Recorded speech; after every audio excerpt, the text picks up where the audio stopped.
All right, you welcome to Chosen Ozo. Everybody is talking about South Africa and Nigeria Super Eagles game.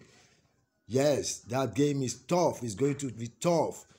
We all remember the South African keeper in the quarterfinal, how we save penalties. Can Nigeria goalkeeper do the same thing? Nobody knows, but who will win? That is the issue. So the card have been predicting. Yes, this card, psychic card, have been predicting, and people are saying, will it come to pass?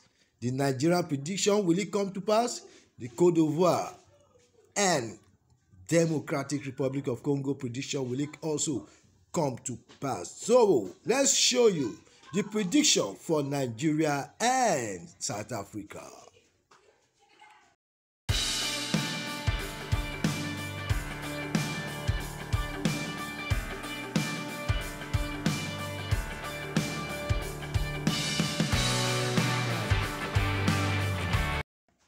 Alright, that's the prediction of Nigeria and South Africa. How about Cote d'Ivoire, the host of AFCON, versus DR Congo?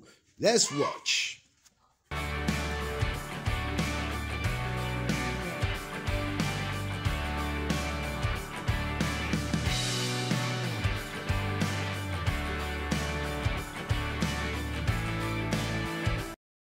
Let's keep our finger crossed. Don't forget to like, share, and subscribe to our YouTube channel. See you at the other side.